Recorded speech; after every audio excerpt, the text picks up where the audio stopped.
Então nós vamos analisar aí, terminamos aí esse artigo 25 do capítulo 4. Tudo isso é conteúdo, na verdade, agora do provão, né?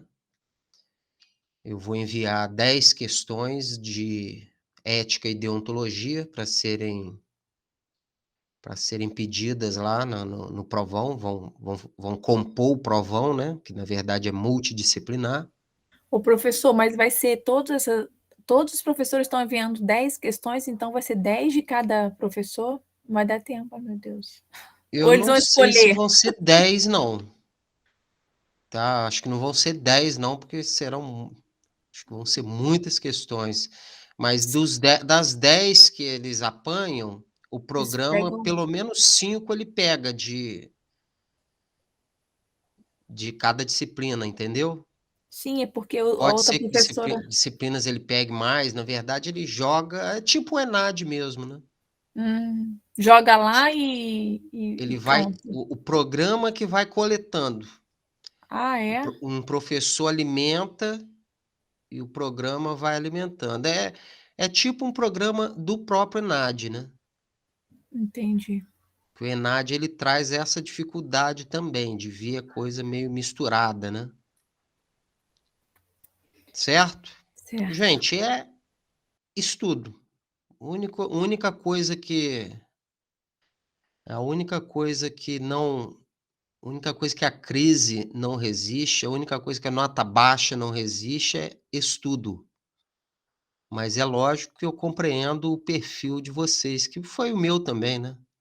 Estudar trabalhando, estudar dona de casa, dono de casa, estudar como pai, estudar como mãe, atribui outras dificuldades, né? A gente tem que se virar para estudar. Mas a questão é, essa área é estudo, totalmente estudo. É chegar a um ponto de estar realmente seguro em relação àquilo que você viu. Não é aquela coisa da decoreba, é tentar realmente compreender o conteúdo.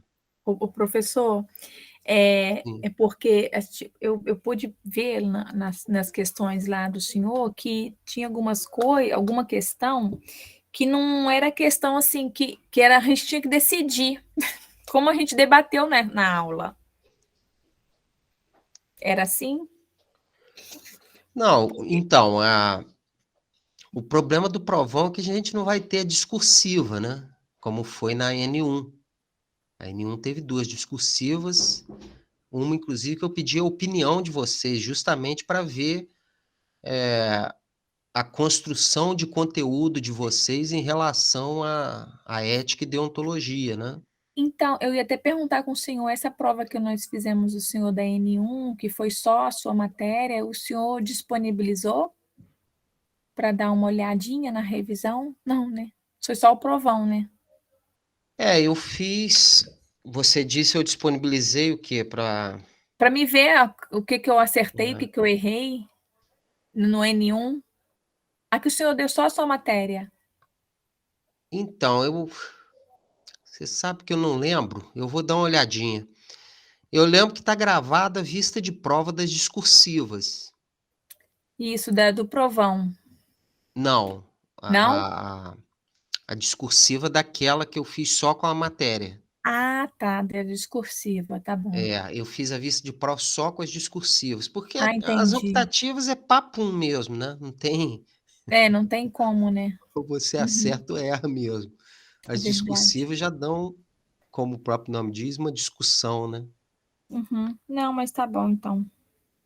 Tá, mas eu vou ver, eu acho que eu tinha deixado sim um gabarito. Eu vou analisar, eu vou dar uma olhada lá e depois passo para vocês lá no Tá bem, Avo, tá professor. bom? Obrigada. Vamos em frente então.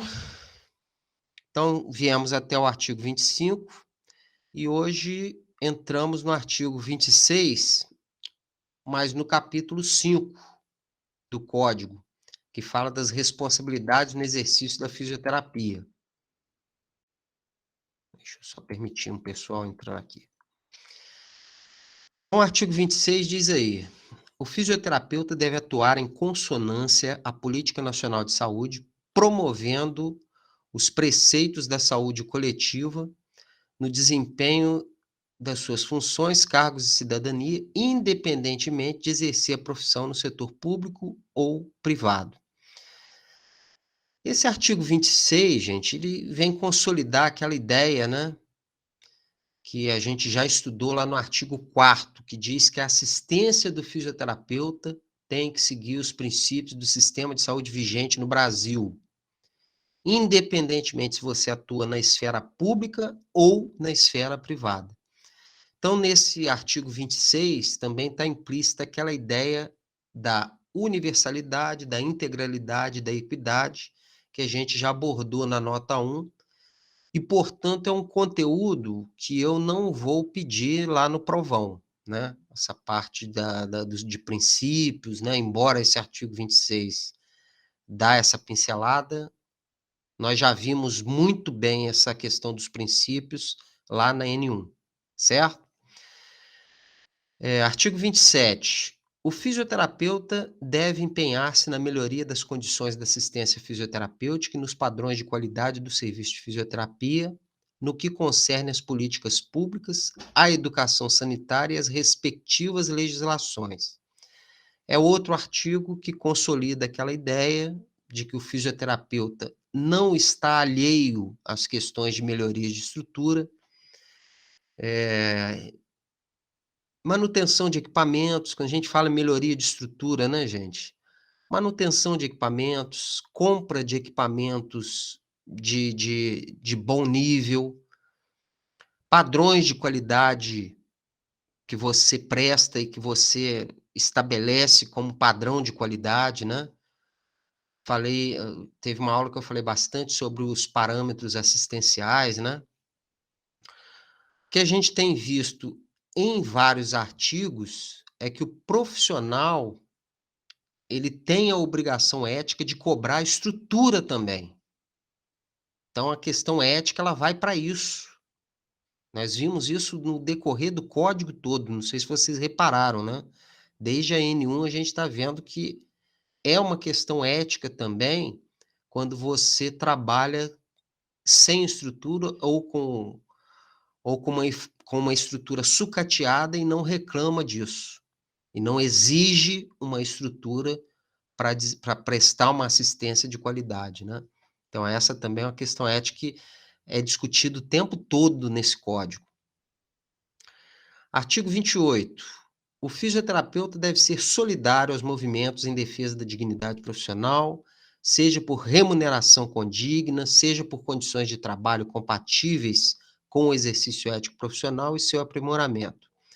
E aí falamos também, né, isso aqui é um pouquinho mais do mesmo, falamos dos conselhos, conselho regional, os conselhos regionais, né, o conselho federal, tem também os sindicatos, né, o Sinfito, que fica ali no centro. Então, quando ele fala sobre ser solidário aos movimentos em defesa da dignidade profissional, isso está se referindo também ao sindicato, fica ali no centro do Rio, é importante se sindicalizar. Ah, por quê, professor? É mais dinheiro que eu vou pagar? Com certeza, tem as taxas do sindicato, né? Embora não seja obrigatório. Ah, então não vou pagar, não é obrigatório. Mas o sindicato ele presta todo um atendimento jurídico, irregularidades jurídicas ou irregularidades tributárias ou abusos tributários, o sindicato entra para proteger a sua clínica, o seu consultório, né? As melhorias não necessariamente partem dos conselhos, às vezes partem também dos sindicatos, né? Por exemplo, os valores de coeficiente de valoração, que a gente vai falar ainda sobre isso, né? Na tabela lá de honorários, né? Eu já fiz uma pequena introdução sobre isso. O coeficiente de valoração, ele consta lá no Referencial Nacional de Procedimentos Fisioterapêuticos, né? No capítulo 8 do Código, a gente vai falar bem especificamente sobre isso. Mas o coeficiente de valoração é um valor atribuído um valor específico atribuído para você multiplicar nessa tabela. Então esse valor, quem luta para aumentar esse valor sempre é o sindicato. O sindicato está sempre lá, ó, esse valor está defasado. Olha o preço da gasolina, né? Olha aí, precisa aumentar esse coeficiente aí. Então o sindicato é que faz isso. Então, de fato, é preciso, esse artigo 28, ele fica parecendo que é só uma redação bonita, mas, de fato, a gente precisa se envolver, uma vez no mercado de trabalho, com os movimentos que defendem a nossa dignidade profissional, né? Nada mais justo do que dar esse apoio. Artigo 29, o fisioterapeuta deve ser pontual no cumprimento das obrigações pecuniárias inerentes ao exercício da fisioterapia. Também aquela velha história de alguns artigos que eu já mencionei, né? Esse aí sim, eu não preciso de um artigo para dizer que eu devo ser pontual no cumprimento das minhas obrigações, né? Então, esse aí sim é só para constar. Artigo 30, ainda no capítulo 5, e aí nas proibições. É proibido ao fisioterapeuta promover ou participar de atividade de ensino ou pesquisa que não esteja de acordo com as normas reguladoras da ética em pesquisa. E aí isso a gente está vendo agora com essa turma que está se formando, vai ter uma banca de defesas de TCC agora, dia 22, 23 e 24 de novembro, e muita gente teve que fazer uma revisão bibliográfica apenas, teve que fazer uma pesquisa, um artigo apenas, um TCC apenas de revisão, por quê? Porque teve sua pesquisa não aprovada pelo Comitê de Ética.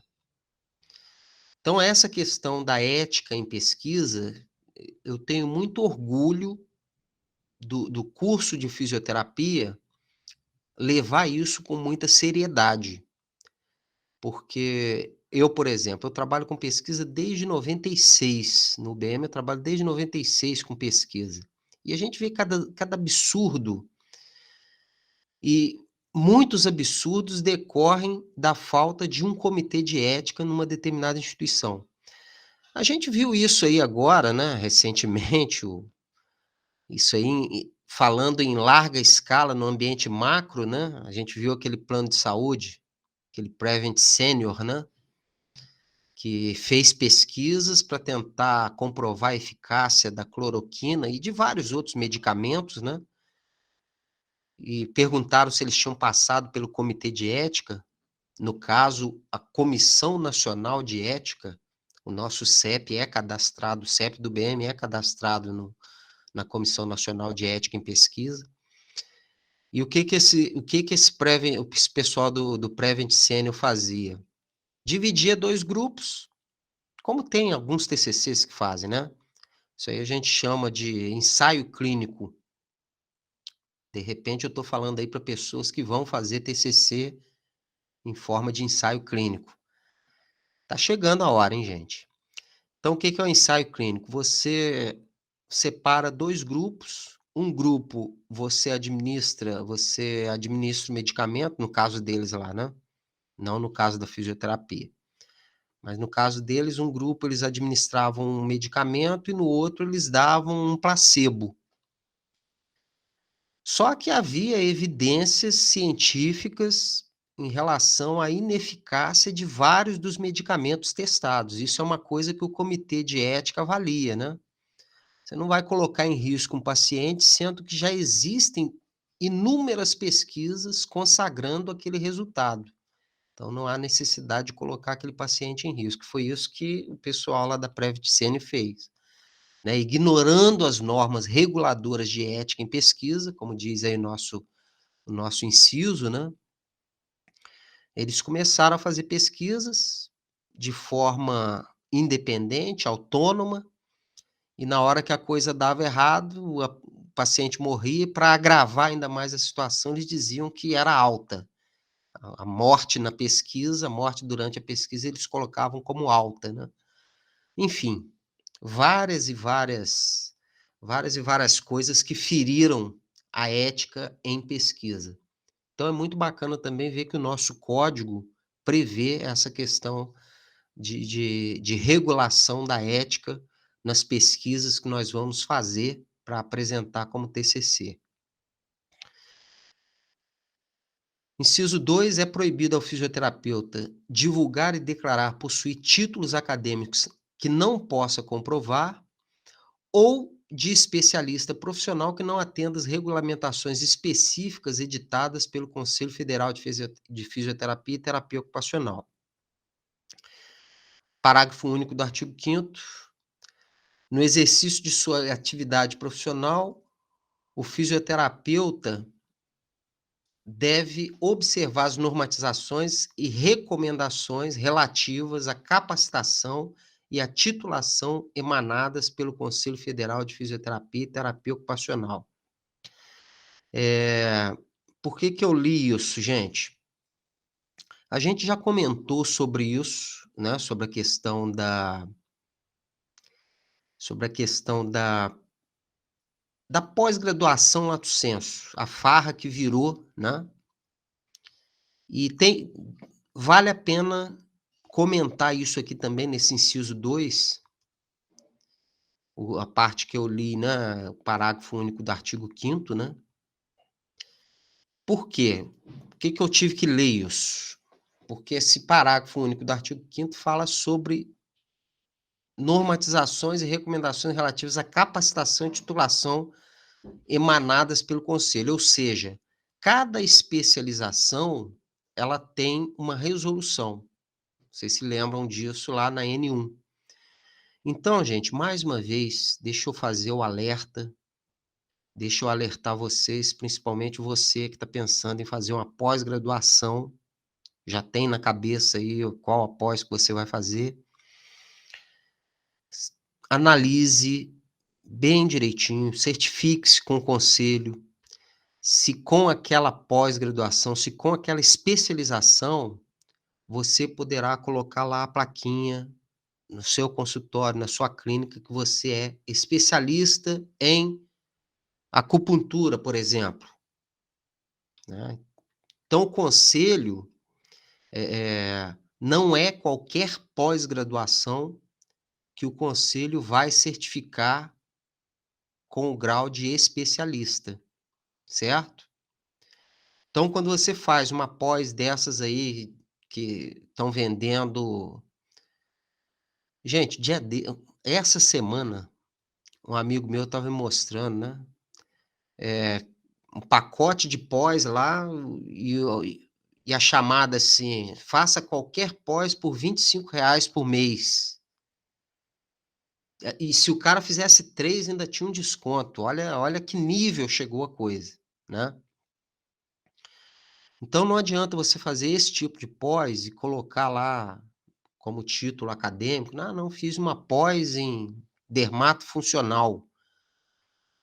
Você vai estar ferindo esse inciso 2 do artigo 30, né, que é o quê? Você vai estar divulgando e declarando possuir um título acadêmico de especialista profissional que não atende às regulamentações do conselho, certo? Então vale a pena focar nisso, repetir isso aqui para vocês, tá? Primeiro primeiro porque fere essa questão do código. E segundo, porque é um dinheiro que vocês vão jogar no lixo praticamente, né. Que geralmente são cursos caça-níquel, cursos que visam apenas vender um conteúdo lá, geralmente baixíssima qualidade, que não especializa nada. Então vale a pena o investimento de pós? Vale, mas desde que seja um curso de qualidade, um curso sério. A especialização em nível de pós-graduação lato sensu tem que ser uma instituição séria, com corpo docente sério, um curso sério, ok? Inciso 3, é proibido ao fisioterapeuta utilizar, para fins de identificação profissional, titulações outras que não sejam aquelas reconhecidas pelo Conselho Federal de Fisioterapia, salvo titulação acadêmica estrito sensu, ou omitir sua titulação profissional sempre que se anunciar em eventos científicos, anúncio profissional e outros.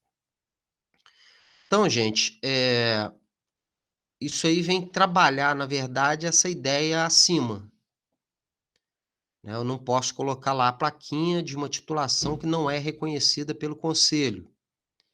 E vejam essa observação aí, salvo titulação acadêmica estrito sensu. O que é o estrito sensu? O mestrado, doutorado, é a pós-graduação também, o mestrado também é uma pós-graduação, ou seja, você faz após a sua graduação, só que esses cursos de especialização é após lato sensu, e o mestrado e doutorado é após estrito sensu, tá? É tudo pós-graduação, mas se dividem nesses níveis, lato sensu e estrito sensu. E esse inciso 3 está dizendo que o mestrado, o estrito sensu, o mestrado ou doutorado, ele não necessita desse reconhecimento. Por quê? Porque mestrado e doutorado são cursos muito parrudos, né? Tem toda uma uma legislação que ampara, é diferente da pós lato sensu, né? Tem toda uma fiscalização, é a CAPES que fiscaliza a pós-graduação em nível estrito sensu. Então, geralmente, são cursos sérios, os cursos de mestrado e doutorado, né? O risco de você pegar um mestrado, doutorado de baixo nível é muito pequeno. Já na pós-lato sensu, esse risco é muito grande. E essa questão do omitir sua titulação profissional, tem acontecido que, às vezes, o cara faz um curso de osteopatia ou faz um curso de acupuntura e ele se denomina apenas osteopata ou se denomina apenas acupunturista. Ele não coloca o título fisioterapeuta. Esse inciso 3 está dizendo que, e o quarto, o inciso 4, ele vai consolidar essa ideia, ele está dizendo que é uma infração ética quando eu substituo a titulação de fisioterapeuta por outras expressões, geralmente especializações que eu fiz. Então, o correto é usar o quê? Fulano de tal, fisioterapeuta especialista em acupuntura, fisioterapeuta especialista em RPG, fisioterapeuta especialista em osteopatia. Ou seja, a expressão, o título fisioterapeuta, ele tem que ser soberano, né? A especialização apenas acompanha ele, ok? Então, matamos aí também o inciso 4º.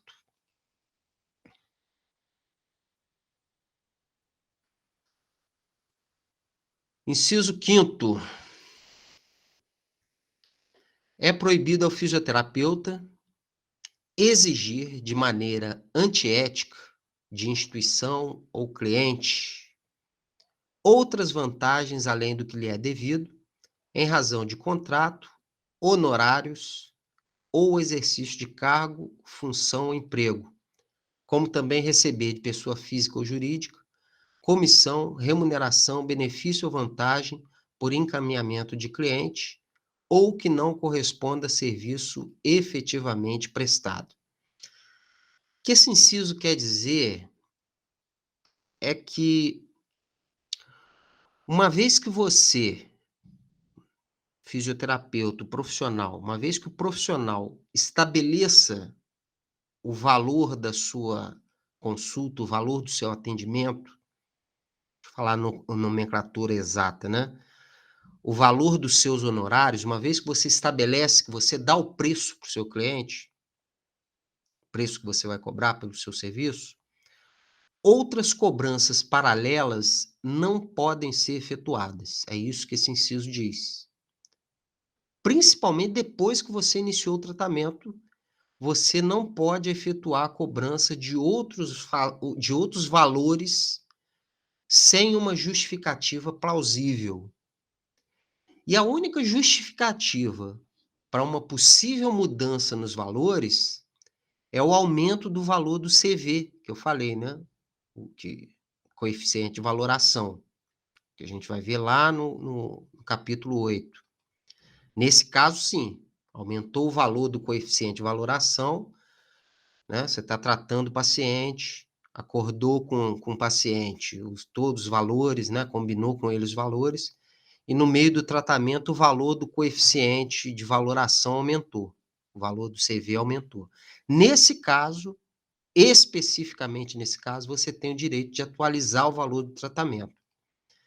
É basicamente o único caso em que isso é possível.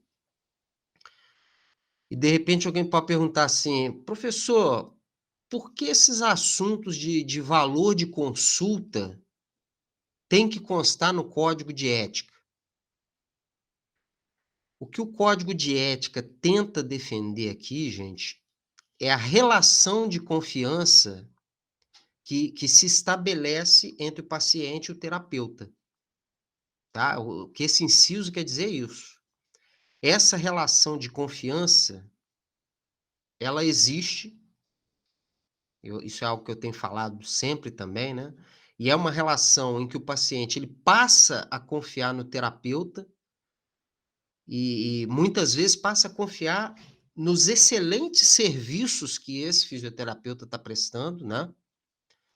E o que acontece é que alguns profissionais muito bons no que fazem, eles percebem isso, né? Percebem que são bons, percebem que conquistaram a confiança do paciente e usam essa confiança como prerrogativa para aumentar o valor do atendimento. Ou seja, o profissional usa essa confiança que ele conquistou do paciente como um fator de chantagem. Já que uma vez que aquele tratamento ele já foi iniciado e está dando resultado, o paciente ele vai se sentir obrigado a aceitar aquele aumento. Então, no fundo, o cara está pensando assim: esse paciente está na minha mão, né? Eu sou muito bom nessa manobra, eu sou muito bom nessa técnica, eu sou ótimo nessa área, está dando muito certo, então ele está na minha mão, eu posso colocar o preço que eu quiser. É isso que esse inciso específico do código ele está proibindo, né? Está resguardando ali o paciente nessa relação de quebra de confiança, né? Mesmo prestando um bom serviço, um bom atendimento, eu tenho que ter a ética de cobrar esse atendimento. Tem esse aspecto ético na hora de fixar os meus valores. Então, é isso que esse inciso está dizendo. Uma outra situação é quando alguma instituição terceiriza o trabalho de fisioterapia. Então, essa instituição, ela combina um valor com o profissional. Esse profissional, às vezes, ele negocia mal o seu valor e quando ele chega para tratar e percebe que ele negociou um valor baixo, ele quer cobrar do paciente aquela diferença. Isso também não pode. Entenderam? O cara ele combinou todo um valor, ele negociou com a operadora ou com a instituição lá de saúde, negociou mal, né? Colocou o valor lá embaixo, porque ele queria aquele serviço. Aí ele vê que ele negociou um valor muito baixo, aí ele acaba tentando jogar isso para o paciente, cobrando taxas extras, né? Não pode também. Isso também é proibido pelo código. O que esse profissional vai ter que fazer? Ele tem que aguardar encerrar o contrato com a instituição ou com a operadora e renegociar o valor. Certo? Então, gente, percebam que são situações que eu tento colocar aqui situações práticas. Reparem que eu não quero trabalhar com vocês a letra, a lei seca, né? Como a gente diz, a letra fria da lei. Estou colocando aqui situações que realmente acontecem e gente que vai para o mercado de trabalho e pode se deparar com isso. E isso acontece muito, eu já vi. Gente que negocia mal ali o seu coeficiente de valoração, negocia mal o preço da sua consulta, e aí, às vezes, quer tentar recuperar ali, quer tentar dar um jeito, minimizar ali o prejuízo, e acaba ferindo a ética, né? Acaba ferindo algum preceito que está no nosso código de ética. Inciso sexto, O professor, pois não. só um comentário a respeito disso que o senhor falou, que é uma coisa também que, assim, eu já presenciei, que esses planos de saúde, eles pagam muito pouco, né, pro fisioterapeuta, pro profissional em geral, né? Eu creio, né? Eu só sei que estou falando no caso do fisioterapeuta. Porque tem muitas clínicas também que fazem assim. Ah, ele só paga a drenagem tanto. Então, vamos fazer ele a pessoa a dona da clínica tem que cobrar várias vezes para poder dar aquele X. Isso é errado, né, professor? É errado, e é aí que entra a questão do sindicato e do próprio conselho, né? Muitas coisas, gente, viraram prática, né? E é uma prática que, infelizmente, aí eu vou ter que falar, que ninguém nos ouça, mas está sendo gravado, não tem jeito, né? Mas acaba sendo culpa da própria classe, né? Que às vezes aceita muita coisa, ou às vezes coloca um preço que não condiz com tanto que a gente já estudou, né? A gente vai ver no capítulo 8 que existe toda uma tabela, existe todo um piso, mas pasmem, teve gente que foi à justiça para poder cobrar menos. E o STF aceitou, né? A STF entendeu que não tem isso não tem negócio de tabela, não tem negócio de piso, o cara cobra o que ele quiser. E aí, volto a dizer, né, na nossa região a gente não vê isso, mas a gente não pode falar só aqui da nossa região. Tem que falar em nível nacional, até porque não são todos aqui da região. Mas tem regiões que a pessoa cobra um absurdo, é uma coisa absurda. Se for colocar aqui na nossa região, o cara cobra R$ 30 a consulta, R$ 20 a consulta. E aí como que se concorre num mercado desse, né? Como que você sobrevive num mercado desse? É só um exemplo de algo que a gente vai ver lá na frente, mas eu entendo que muita coisa é culpa também da classe que não se posiciona, né, dos profissionais que não se posicionam e não se valorizam, né. Compreenderam meu mini desabafo aqui? Onde que a gente estava? Inciso sexto, né. É proibido ao fisioterapeuta deixar de comunicar formalmente ao Conselho Regional de Fisioterapia e Terapia Ocupacional da região da recusa do registro por parte de instituição ou serviços obrigados a tal registro. Uma empresa, gente, para oferecer o serviço de fisioterapia, ela precisa de um documento chamado certificado de registro. A Volks, por exemplo, que eu trabalhei um tempo na Volks como fisioterapeuta, a Volks tem um ambulatório de fisioterapia. Para montar esse laboratório, a Volks ela não coube a Volks apenas comprar lá uns equipamentos, né, com todo o dinheiro que eles têm. "Ah, vamos montar um ambulatório de fisioterapia? Vamos". Então compra lá uns equipamentos, contrata uns fisioterapeutas e começa a funcionar. Não é só isso, né. A Volks ela precisou procurar o CREFITO, ou seja, o conselho da região onde aquela fábrica está instalada. E o CREFITO, além do certificado de registro, vai dar a ela uma declaração de regularidade de situação. E aí sim, a Volks começou a oferecer o serviço de fisioterapia. Então, o fisioterapeuta que trabalha numa empresa que ofereça o serviço de fisioterapia, ele não pode ficar alheio a essa questão do registro da empresa que eu estou dizendo, né? Ele tem que comunicar à empresa que ela precisa do registro, se ele souber que ela não tem, ele tem que comunicar, ele tem a obrigação ética de comunicar à empresa que ela precisa do registro. E se houver recusa da empresa em relação à obtenção do registro, ele é obrigado pelo código a comunicar ao conselho. Porque no caso de uma fiscalização do CREFITO, o fisioterapeuta que trabalha lá também é responsabilizado, porque ele deixou de comunicar ao conselho. É aquela questão da culpabilidade sendo dividida, né? Então, o código também procura deixar isso sempre muito categórico, né? O fisioterapeuta, ele não pode simplesmente virar as costas e deixar para lá. De alguma forma, ele precisa pelo menos comunicar aquilo. E assim ele minimiza ou se isenta daquela culpabilidade. Compreenderam essa questão da empresa, gente? O professor, Isso eu que não eu... entendi muito bem, não. Que registro que seria esse que a empresa teria que ter do CREFITO?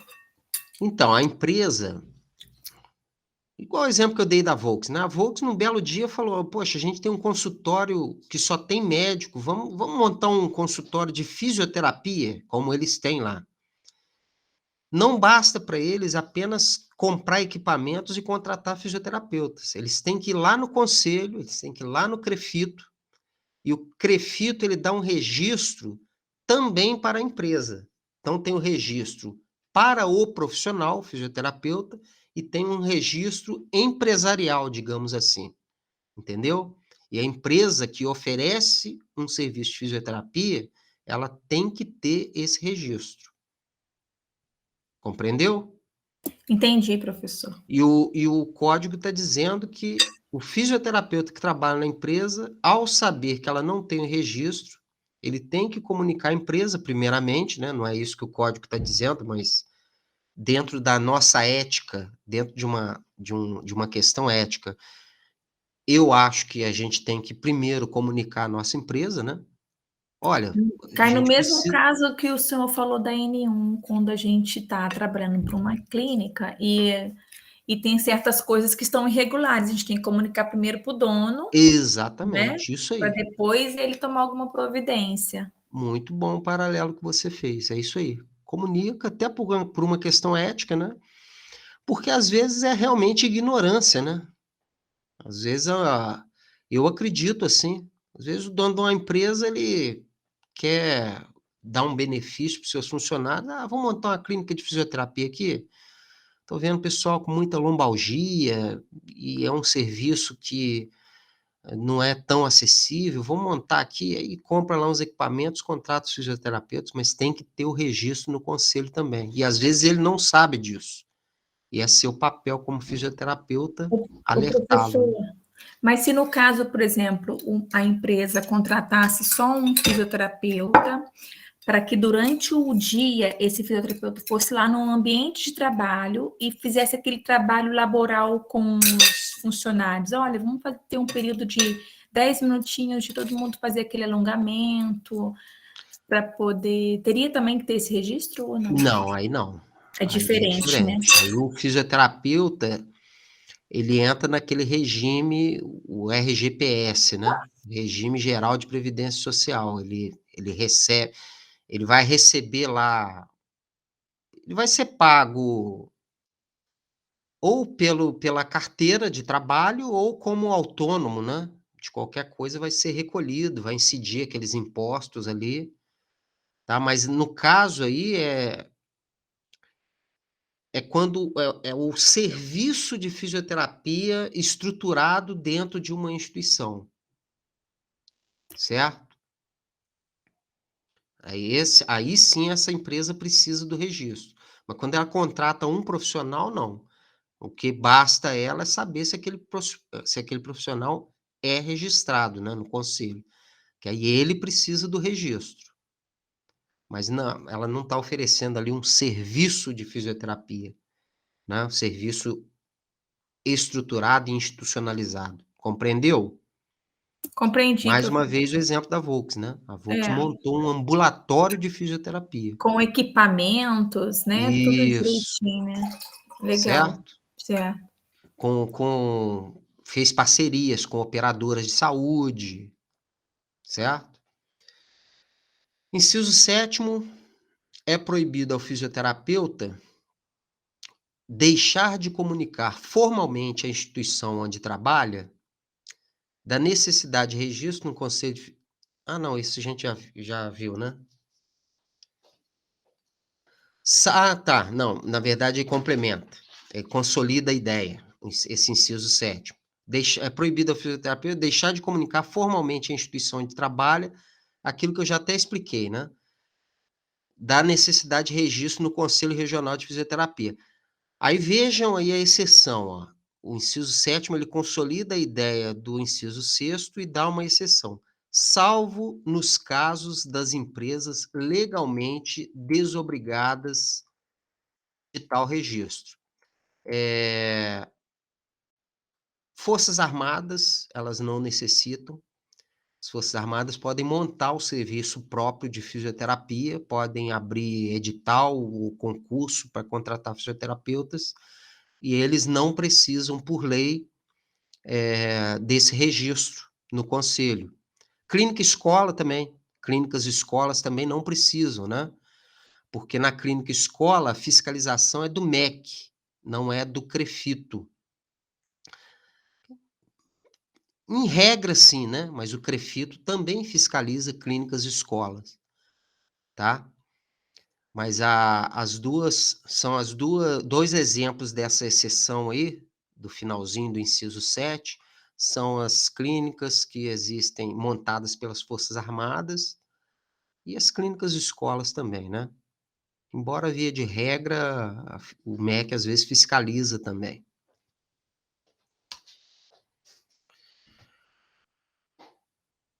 Artigo 30. É proibido ao fisioterapeuta, inciso 8, trabalhar ou ser colaborador de entidade na qual sejam desrespeitados princípios éticos, bioéticos e autonomia profissional, bem como condições de adequada assistência ao paciente.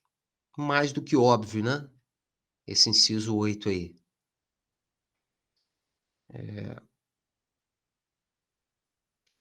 Embora seja uma coisa até meio infantil, né? Tá proibindo você de trabalhar ou ser colaborador de entidade que respeita princípios éticos, né? Meio viagem esse inciso 8º. Inciso 9º, é proibido ao fisioterapeuta promover ou participar de atividade de ensino ou pesquisa em que direito inalienável do ser humano seja violado ou acarrete risco à vida ou dano à sua saúde, respeitando as normas éticas, bioéticas e legais em vigor. Aí também consolida aquela ideia da necessidade extrema dos comitês de ética, né?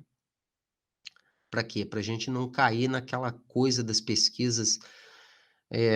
Querem ver um exemplo de pesquisa bioética, um exemplo bioético de pesquisa que hoje está sendo cada vez mais questionado? Essa questão a fisioterapia trabalha muito com comparação de técnicas, né? Em TCCs tem alunos que gostam, tem professores que gostam e tem alunos também. E antigamente, como que isso era feito? O cara separava 2 grupos, o aluno separava 2 grupos, o pesquisador, vamos dizer melhor, né? O pesquisador preparava 2 grupos. Num grupo, ele dava toda a assistência, ele aplicava a técnica, e o outro grupo ele deixava sem. 2 grupos com as mesmas características clínicas, ou seja, 2 grupos de pessoas com a mesma doença, e ele aplicava aquela técnica num grupo e no outro grupo ele deixava sem. E aí, se houvesse melhora nesse grupo que sofreu intervenção, ele mostrava: olha, tá vendo?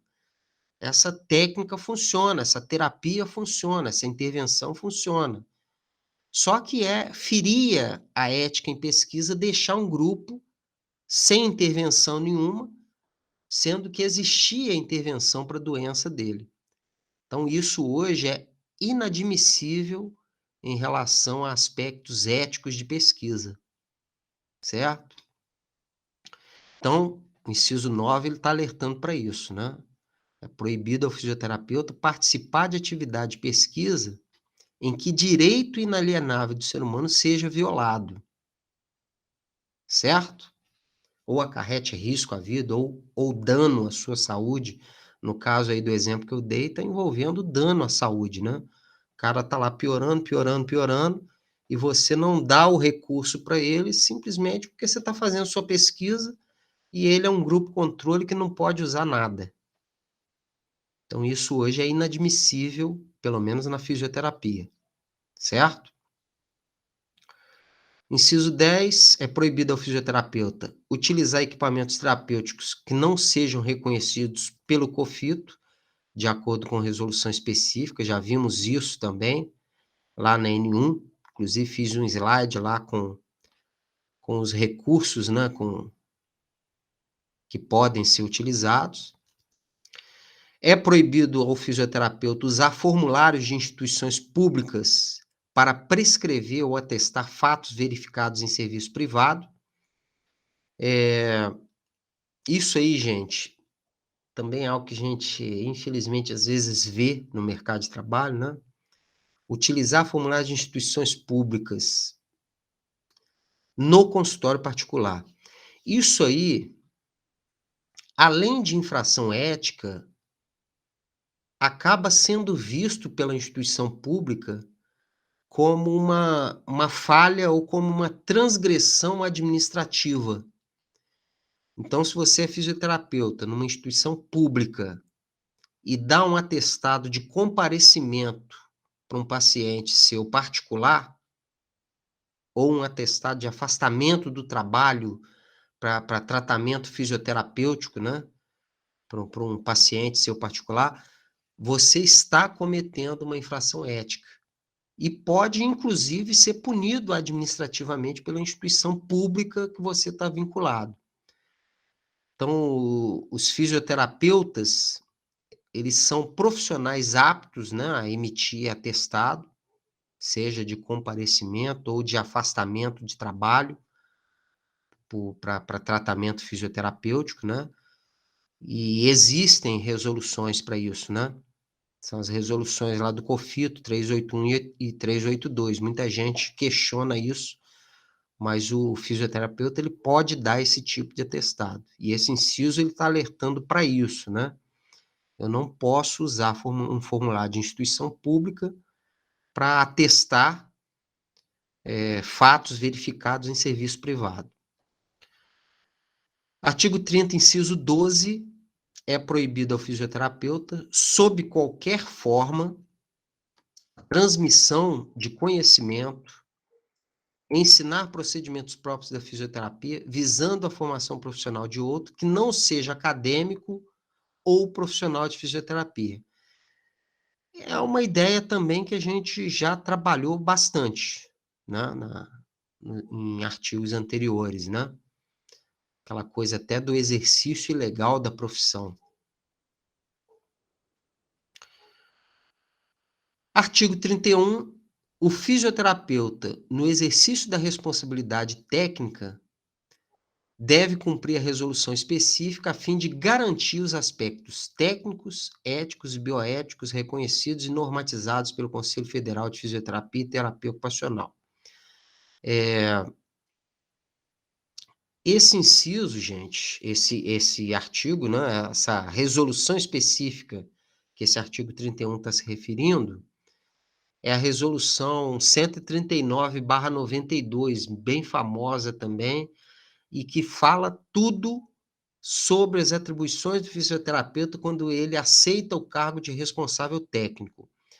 Eu citei aqui essa resolução, mas eu já falei bastante numa aula anterior sobre as responsabilidades do responsável técnico de uma instituição de fisioterapia, né? Até comentei, ó, preste muita atenção se alguém oferecer isso para você. É uma responsabilidade tanto. Então essa resolução, que fala tudo sobre o responsável técnico, é uma resolução grande, ela tem várias partes, algumas copiadas do próprio código, né, que a gente está vendo, e por isso eu não sei, eu devo deixá-la no AVA, né? Não há necessidade de vocês verem essa resolução, de estudarem, a não ser que vocês vão fazer um concurso e esteja no edital do concurso, né?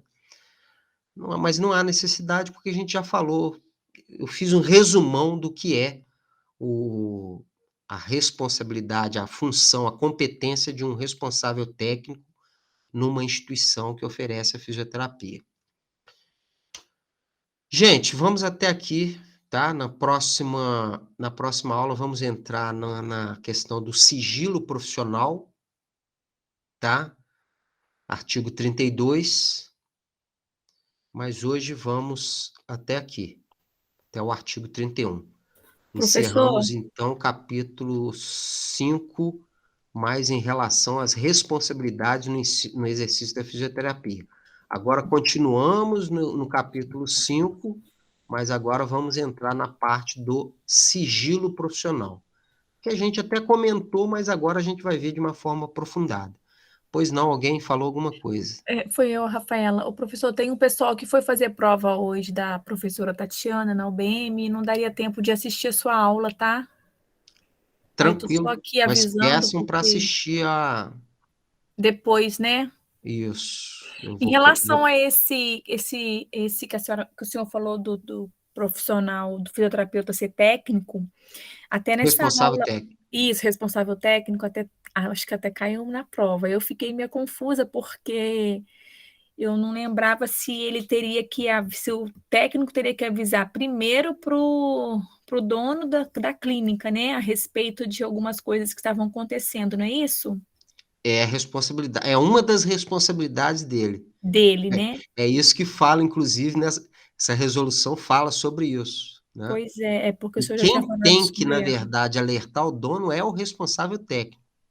Mas isso também não tira a responsabilidade do fisioterapeuta. Tem que estar trabalhando, no caso. É, Mas no ou caso, o seja, o fisioterapeuta. fisioterapeuta viu que o responsável técnico não avisou, ele tem a obrigação de avisar também. Ah, tá, entendi. Por exemplo, o fisioterapeuta avisa para o técnico, porque às vezes nem o técnico vê isso, né? Exatamente. E se ele não fizer nada, ele pode falar com o dono da clínica. Com certeza. É o Tá bom, correto. tá certo. Ok, então, gente, mais alguma dúvida? Professor, deixa eu te perguntar, de novo enchendo o saco em relação ao trabalho. O Sim. senhor não poderia mandar pelo menos um feedback lá no AVA? Porque, igual, por exemplo, para mim, meu trabalho tá bom, mas às vezes para você poderia ser acrescentado mais alguma coisa. Então, se o senhor puder pelo menos escrever lá, refaça, pelo menos eu vou saber que eu vou ter que acrescentar mais coisas e refazer, para poder dar uma noção para a gente. Porque assim, do que tem que arrumar, porque a gente fez o trabalho, não achei que era só realmente a resenha do artigo.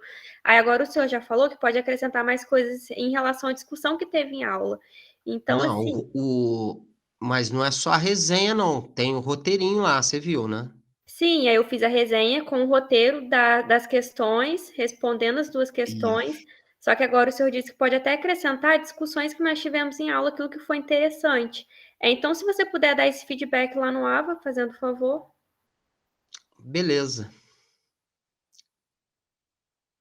Muito obrigada. E aí, gente, mais alguma coisa? Não, professor. Então, uma boa noite a todos, um Boa bom fim de noite. Bom fim semana de semana. Bom Boa descanso. noite, pessoal. para vocês também. Boa noite, pessoal. Semana que vem Boa nos noite. vemos. Boa noite. Boa noite.